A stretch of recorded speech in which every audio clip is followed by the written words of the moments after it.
Good morning, everyone, and welcome to FPC Radio Live, and happy Festivus, everyone. That's right, December 23rd, 2022, and if you know anything about me, the show, and my co-host, we absolutely do celebrate this fascinating holiday, which requires a poll, no tinsel, and the airing of grievances. So, John, I mean, we could technically rename our show the airing of grievances because that's essentially what we do each and every day. So it's not like that's a special segment for us. I mean, again, that's what we have to do. We get up here, we vent, we talk, and all that. But it is exciting because we do, as long as we've been doing this show, we've always kind of celebrated Festivus. Festivus is back! That's right, Frank. Thank you very much. And we are back. So, John, happy Fest, happy holidays, and I'm excited for this weekend. I'm really eager to see a bunch of football on Christmas Eve and Christmas Day. Happy Festivus. And again, if you like sports, you've got plenty of NFL games on Saturday, and then Sunday, 3 more NFL games and 5 NBA games. So if sports is your thing, enjoy 24th and 25th. Including a big showdown between the Celtics and the Bucks. The Celtics, though, have been struggling a little bit, though, since their little trip out west to face Golden State. Yeah, that's going to be fun. And like I said, Sunday, I don't have a huge family. So, the Kevin McAllister Home Alone, like, family gathering does not exist in my life. So, which is fine. I'm 100%, 1,000, 200,000% okay with that. You, coming from an Italian family, I'm assuming in years past you've had quite a huge gathering of people. I like it that it's small because then I can do more things like watch football and basketball and really enjoy the holiday as opposed to having to deal with a huge family. Yeah, strike up a conversation with uncle you haven't seen in 11 months or a cousin you can't remember as your cousin, all sorts of things like that. Yeah, Italian-American families, it's big the 24th. That's when you eat all the seafood, and then you eat even more the following day. But yeah, sometimes it's good to scale down a little bit and just kind of enjoy yourself. Well, I mean, like I said, with football on all day, that's what I'm looking forward to. No, it's just me and my mother. I mean, when I say small, it's really small. My cousins live up in Maine, and we exchange niceties, but at the same time, we're a little far apart. And let me tell you, John, based on what the forecast is going to be up in the Northeast, I'm coming up for Christmas anytime soon. Because that is not something I'm looking forward to. We're supposed to have a wind chill here around 30 degrees. That's about as that's enough for me. Let's put it that way. Yeah, we're going to be in negative numbers when it comes to wind chill, and we've already lost power in quite a bit of the region, so that's always a pain in the butts. But yeah, I mean, it could be the Midwest where they're getting 2 feet of snow dumped on them. I guess we're just getting rain, which is a little easier to deal with than snow. But yeah, it's wintertime, and this is what you get. Yeah, hey. There's always Florida to move down to if you ever change your mind. It's not too. I complain about my 30-degree weather, but I'll take that at night any day. I got a nice down comforter that I like to curl up in. So enough about me and my habits and my thoughts and all that stuff. Actually, no, we're going to get more of my thoughts. So sorry if you're looking to avoid that. This is not the show. Obviously, last night we had Thursday night football. The Jaguars. Took care of business. I mean, I don't think many of us expect not to. They're over the past month and a half, 2 months, have started to shape of a team that it's really looking like it's playing around their franchise quarterback, and he is a franchise quarterback at this point. Obviously showing up the last, like I said, about 6-7 weeks or so, kind of putting the rough start behind him. That tough game in London was really a maybe just an eye opener or a come to the light moment for Trevor Lawrence, because really since that point and since that bad loss to the Broncos, he's really been just really on point. I think he has 1 turnover in those 6 games, and last night they made the Jets look silly. And on the flip side, the guy taken directly after him looks like one of the worst high round quarterback draft picks that we've seen in quite some time. Is this not going to be so similar to 1998 when we were talking about Peyton Manning and Ryan Leaf? Right? I mean, the comparison is is pretty apt, right? Because Manning to be one of the all-time great quarterbacks. I don't know if Trevor Lawrence is going to be at that level, but Ryan Leaf was a disaster. And right now, 2 years into his career, Zach Wilson certainly is a disaster going backwards. So between 1 and 2 is pretty pronounced when you look at Ryan Leaf and Peyton Manning. The same thing here with Zach Wilson and, of course, Trevor Lawrence. But Lawrence is just playing at a high level. Jacksonville reminds me a little bit of the 1994 Patriots. You know, Drew Bledsoe's second year when it started to click mid-season and they were able to run the table down the stretch, make the playoffs before losing to Cleveland. But I think they're going to win the division. If they win out, they'll win the division. Well, and think about this, John. They have Calvin Ridley just on the back burner for next season. And I think that's something that a lot of people just honestly, and I don't blame them, haven't thought about because, well, he's been suspended all season.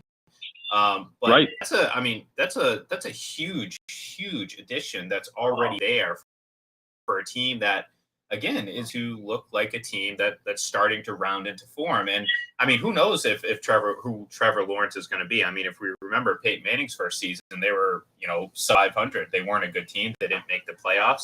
Obviously, the Jaguars were awful last year, and based on what we've seen so far, I mean, you put a lot of that on the shoulders of their former head coach, who obviously didn't win the season. So,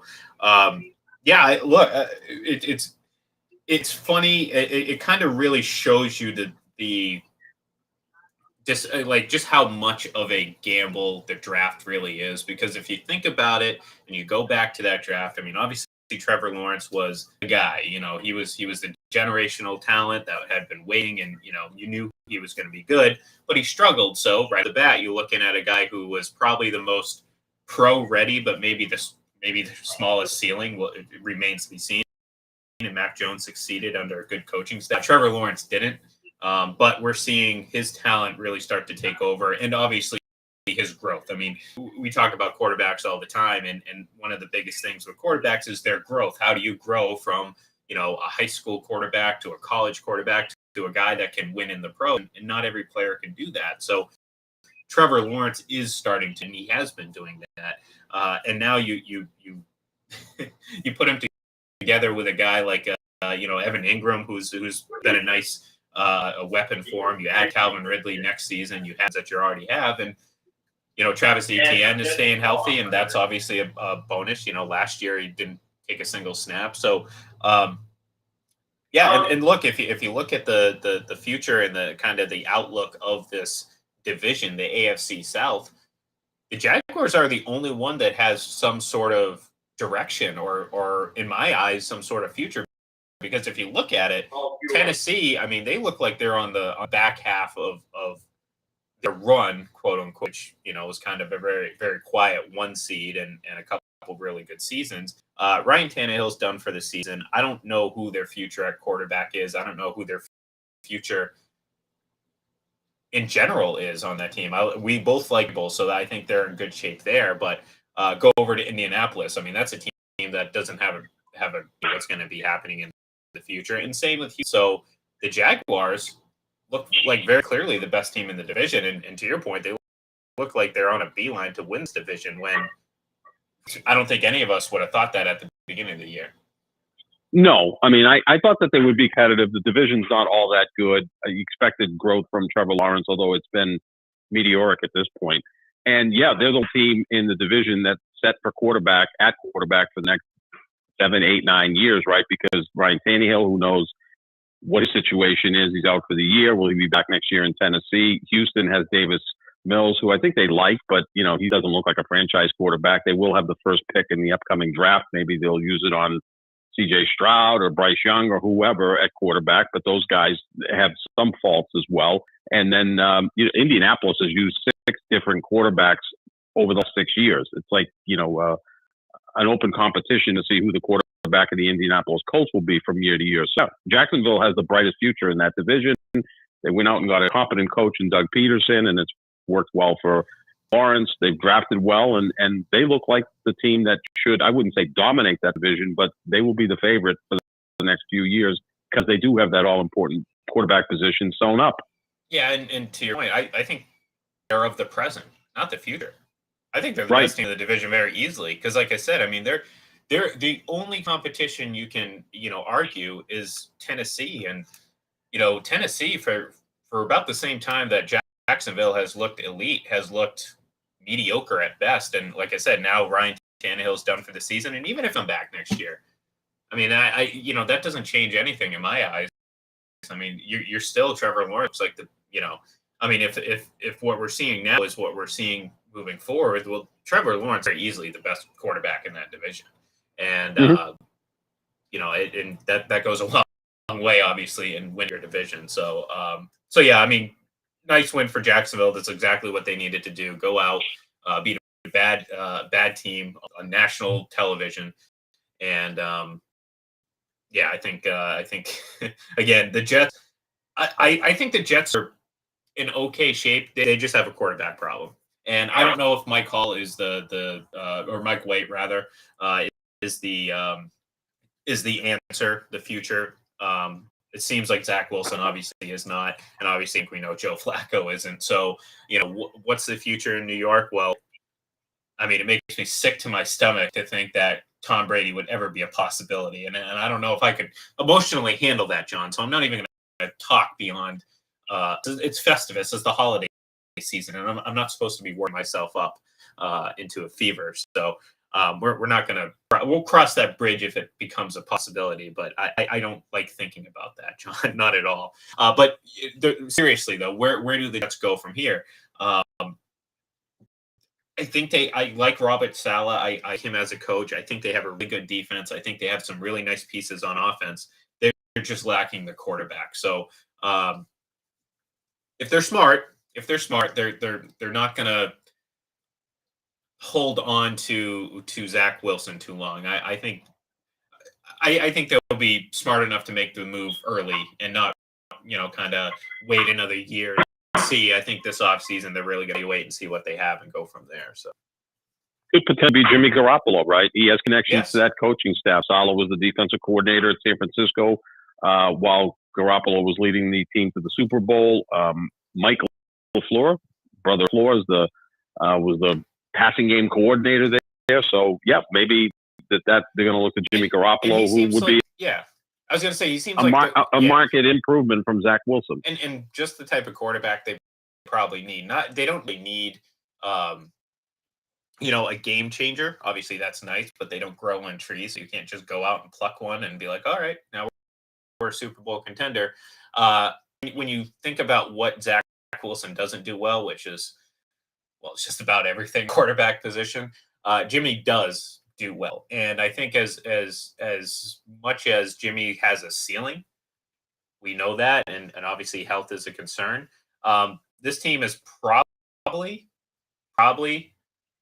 at worst tied with Buffalo for the division lead. Jimmy Garoppolo as quarterback and some consistency across the board, because he's not going to turn the ball over and he's not going to make as many back-breaking mistakes. And then of course you add in just the times where Zach Wilson just looks lost, with it becoming more and more frequent each and every week. So go back to the end of the 2020 season. Remember, it was the Jets in Jacksonville fighting for the number one pick, and it looked like the Jets were going to secure the number one pick and won some games down the stretch, and they ended up with the second pick. I'm sure Jets fans were sitting there last night saying, man, I just wish we blew some games at the end of 2020, because Trevor Lawrence was in New York, not in Jacksonville. I mean, put Trevor Lawrence and his growth potential on that roster. Oof, that'd be scary. Well, and like that's the thing. I mean, I think this speaks volumes. Jets coaching staff, the first time in a while, you can sit there and say, I actually like this group. Like I think they aren't the issue. I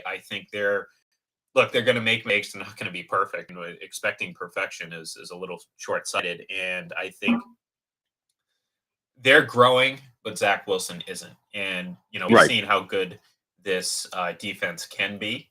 And again, you add an elite level type quarterback to this mix, and you're talking about a completely different team in a very tough division too. I mean, let's not forget they beat Buffalo, they beat Miami. They've had some really good wins this season, and like I said, I mean, it makes me sick to my stomach to say anything positive about the Jets. But I really truly mean this when I say it. They'd be very, very better off if they decide they want to go and get another quarterback. So, all right, let's shift our gears because we got obviously tomorrow, Christmas Eve. We got a majority of the NFL games because, well, it's a little bit easier to play it on Christmas Eve as opposed to Christmas Day when you have quite a number of other events going on, including NBA and a few other NFL games. But we got the majority of our time, our days in, our games rather, on Christmas Eve day. So let's dive right into it, starting with Buffalo at Chicago. And this is just looking like a Buffalo chalk it up game. You know what I mean? Like I expect them in and take care of business against Chicago. I don't really see this as one of those. Uh, well, we all expected Buffalo to win, and they did win, but it kind of was dicey there at the end. No, I think they're going to come out and have one of those multi-score victories over Chicago on the road. Now, again, that's assuming the weather is cooperative to the point where like offense can actually be a fact. So give me Buffalo on the road. Chicago, strangely enough, hasn't won a game since they beat the Patriots back in October. But in a lot of those losses, they've been competitive. Even last week, they only lost by 5 to Philadelphia. They may keep it as a one-score game, but Buffalo will win this because they have to. We have to keep that number 1 seed alive, and they're in complete control for that. And they've got a big game next week against Cincinnati. So, you hope they're not looking too far ahead, but they should take care of business against Chicago. All right, next we have Detroit heading to Carolina. I'm sure they are thrilled to not be up in Michigan right now. Right. I mean, they're just winning football games. They're a good football team. They play for their coach. I mean, they're not the best team in the NFC, but this is a team that's making a beeline towards the playoffs, and I think they take another step closer. Give me Detroit on the road. I'm going to go for Carolina here in a mild upset. Detroit's been playing great football, better at home than they do on the road. Carolina's been competitive since the coaching change. I'll take Carolina in a mild upset. All right, next, New Orleans at Cleveland. It has not been all sunshine and roses for Cleveland since the arrival of Deshaun Watson outside of that epic, quote unquote, I say epic and I don't really mean it, but the victory in his debut over the Houston Texans. I do think that they get to win this time at home. I think, the Browns playing at home in the cold. New Orleans is, I honestly, I don't know what to think of New Orleans. Like they, at times they look like, like kind of like what they cheer, great defense, the ability to beat any team. And then other times they look completely and utterly out of whack and out of sorts. And that's, apparently someone's the alarm sounding for some of my takes behind me. So Chiefs fans. Yeah. Chiefs fans are coming after you. Well, it's funny. Sometimes I forget I have, my left shoulder and it's, I like the fresh air, especially this time of year, but sometimes I forget to shut it. And last week, not on this show, but I was recording a podcast and it was storming like you wouldn't believe. I mean, I'm talking about right at the start of the point in Jurassic Park where the storm hits, like loud banging and cracking. Well, I go back to try to listen and clean up some of that mess. And I kid you not, it was like a sound bite playing on my mix. That's how clear and wild. Anyways, I like Cleveland. Did you pick? I'm sorry, I got distracted here. No, I like Cleveland as well. I mean, Okay. Cleveland's defense has been playing great since Deshaun Watson showed up. It's just unfortunate for them. Their offense is very good, but I think they'll find a way to win. Again, a dome team playing in what should be cold conditions. I'll take the home team, Cleveland, and what should be one of the most boring games of the weekend. And I agree. Trust me, we're getting to another probably boring game next. But real quick, it's like, look, I'm not in any way rooting for Deshaun Watson, but looking at it in a vacuum, hasn't played in a year and a half or more, is going to take some time for him to see. So, like, yeah, I'm enjoying the struggles now, just because, again, I mean, when you consider all the off the field stuff, take a little bit of joy in that. But the reality of it is, I expect him to get better eventually. I still don't, this before the season and a while ago. I don't think he's an elite quarterback any stretch. I think people have kind of convinced themselves otherwise. And we'll see. Time will tell. Deshaun Watson. I can't make a definitive one way or the other right now, just because it's too soon. But for the time being, I think we can all enjoy some of his struggles. So speaking of boring games, Houston, Tennessee. We talked about Tennessee and kind of their direction. Well, Houston is lack of direction is it's kind of their mo. So for the sake of it being a home game for Tennessee, I'm going to take the Titans. I don't have any other reason other than, well, it's Houston. So even though Houston the last couple weeks have played well against two playoff contenders, the Chiefs and the obviously the Raiders the last couple weeks. So it'll be interesting to see if they can put it together again. But I do like Tennessee in this one. Yeah, Tennessee, which was 7-3 at one point and looked like a Super Bowl contenders, lost 4. They've had some injuries. Defense is so one-dimensional with Derrick Henry that if you're able to contain him, how does Tennessee score any points? But yeah, they should be able to win against Houston. Like you said, the last couple of weeks, Houston's been competitive with decent teams. This is a divisional game; those tend to be pretty close. But I like Tennessee in this situation. All right, next Kansas City. I was actually kind of surprised that the spread big. But Kansas City's at home, and Seattle has been struggling in the last few weeks. I like Kansas City on this game. I do like Seattle to keep it a lot closer. I think the last I saw the spread, it was like +10 or -10 Kansas City. So we'll see what happens. But I like the Chiefs in this one. Oh, yeah. I mean, Seattle, after having a really great start, is started to play some poor football. I would expect Kansas City to take care of business at home. They can't afford to lose because they're still chasing Buffalo for the #1 seed. And again, if they end up with the same record as Cincinnati, they would fall behind them as well. Yeah. You got to like the Chiefs at home. Yeah, I just, the thing I keep coming back to is every time we think be just a cakewalk win, you're sitting there going to overtime against Indianapolis or Houston. Right. You know what I mean? So, I as much as I think Kansas City's clearly the better team and clearly one of the better teams in the AFC. I just don't. There's no way that they're going to cover the spread, in my opinion. I just don't think that's the case, even if they jump out to a big lead. So it could be a very interesting game. I'm actually eager to see it because if Seattle does play well, then you're talking about a very competitive game. All right, New York Giants at Minnesota. Perhaps Minnesota has a bit of a letdown following that big comeback. I don't think so. I think they're going to come back pretty solid against the Giants, who, again, pretty team in the NFC. Just I do think Minnesota's better, and if they're going to win a championship, Minnesota, they cannot come out and come out flat after having that big comeback, and then it almost like negates the whole thing. So I like Minnesota at home. I do too. The Giants coming off an emotional win at Washington. They're still in playoff contention, but Minnesota should be able to move the football pretty effectively against the Giants defense and score enough points to win. All right, next, Cincinnati at New England. I'm trying something a little bit different. I'm actually going to pick the Bengals in hopes that somehow, some way, that tricks the Patriots into winning this game. I'm still not emotionally over what happened to the Patriots and Raiders game. I don't think I ever will be.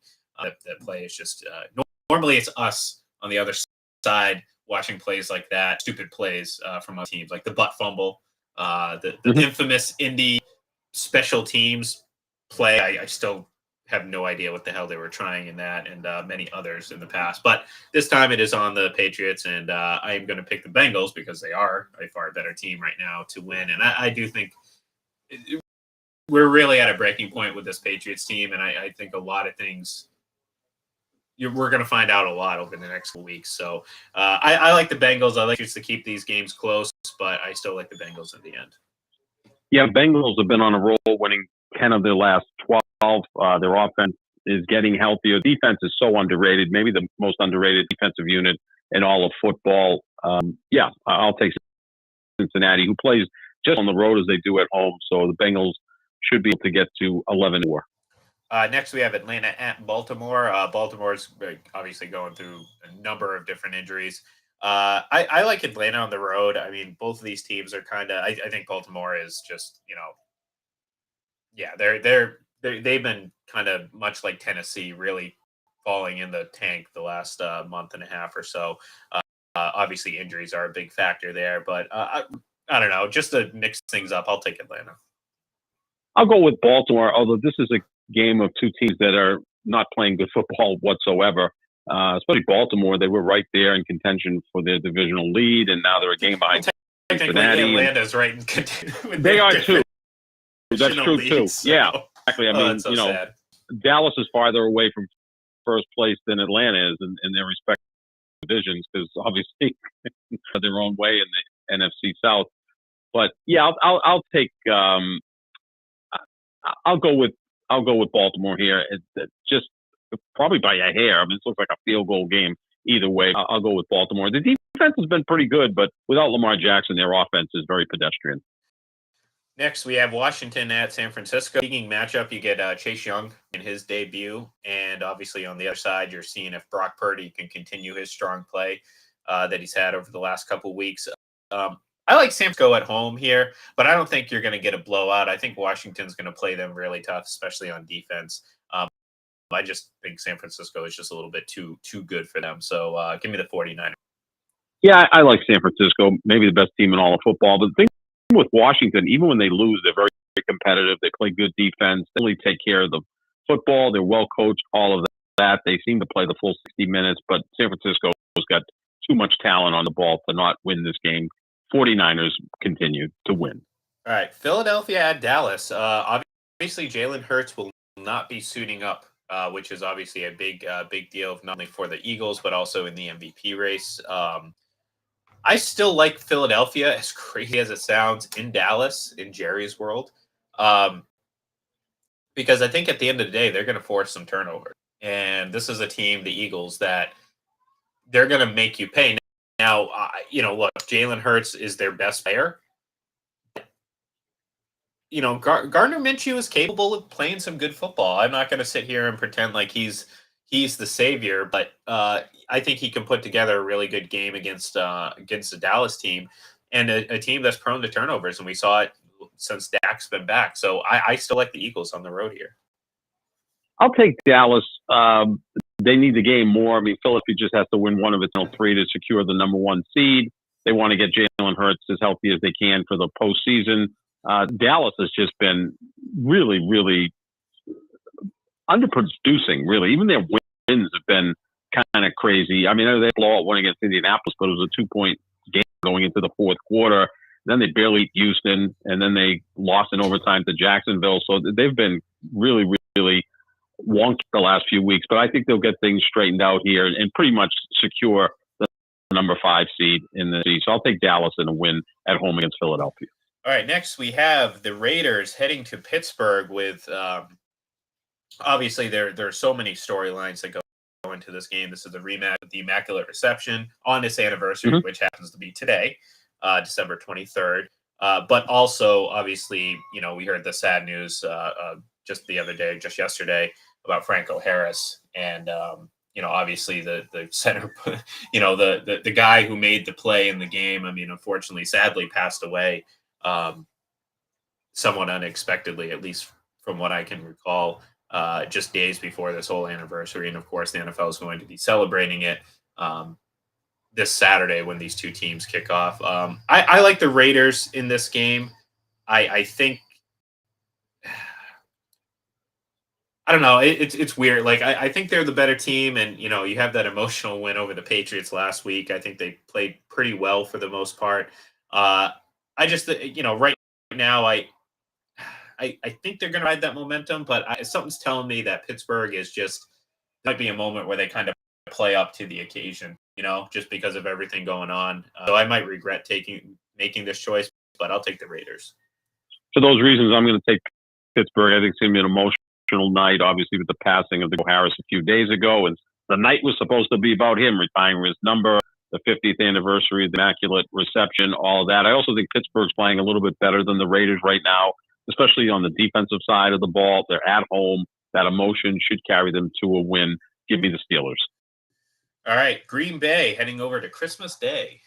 Green Bay at Miami. This could be a very good matchup. I mean, Green Bay's been playing a bit better the last few weeks. Again, I don't know if part of it's just them playing their rhythm or just maybe the pressure is not as much. I think they're going to keep it really close, and I was very tempted to take Green Bay in this. but I think Miami's going to eke this one out at home. They haven't been playing great football the last few weeks, and I kind of think they're going to get out of their funk a little bit. Like, this is too talented to have too many mediocre games in a row. And I think, unfortunately for Green Bay, this is a game where they kind of go in, and I think that's going to be the difference. So I'll take my own. I'll take the Packers. I think they're, first of all, getting healthier, which is a good sign. And defensively, they looked good against the Rams. But again, especially because the Rams' offense is so poor with Baker Mayfield, they really can't get out of their own way. But Green Bay does have a good secondary, and that's something that you need to try to combat Miami.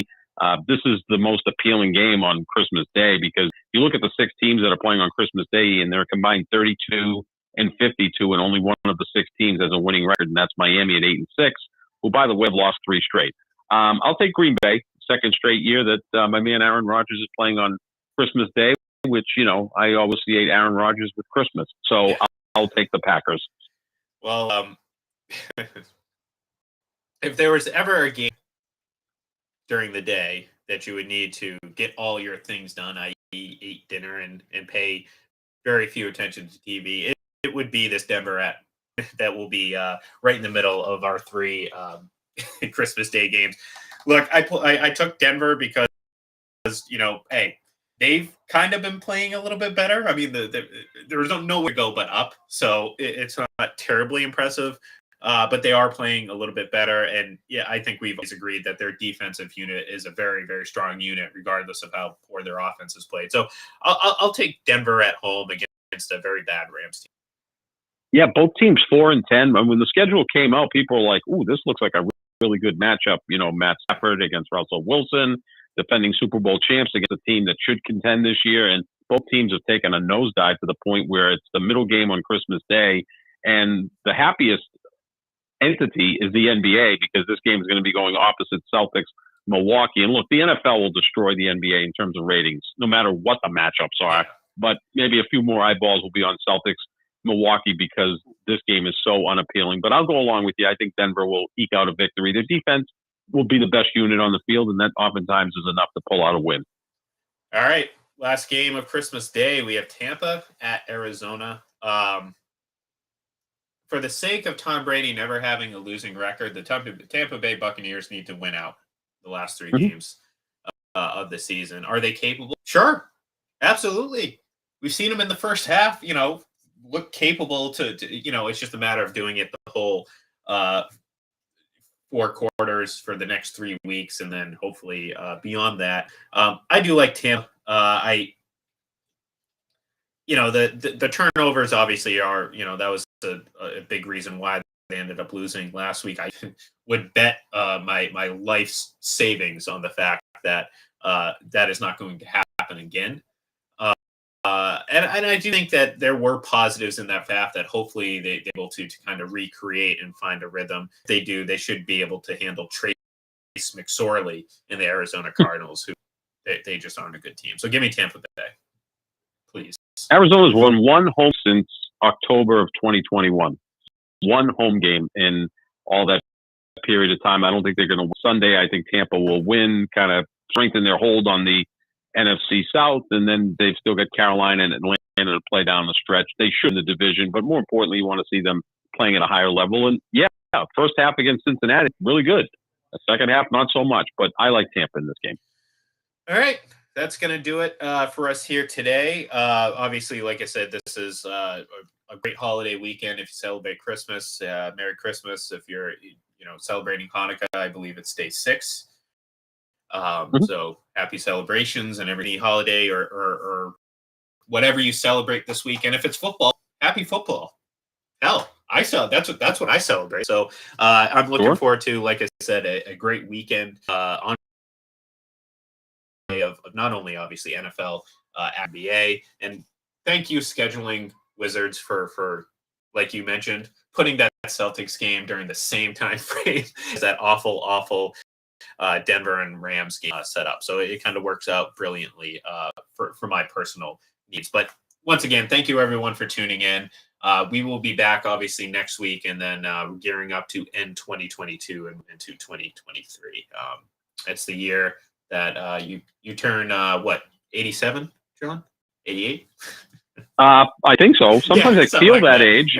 Yeah, or sometimes I feel half that age. It depends on the day. Yeah, it comes and goes. So no, obviously, all kidding aside, we thank you everyone for tuning in and bearing with us each and every day as you all do. And of course, we'll be back next week to have another fun week and hopefully talk about a Tom Brady victory because I'm getting tired of these losses. It's wearing on me, John. It's wearing on me. So thank you everyone, and we will talk to you soon.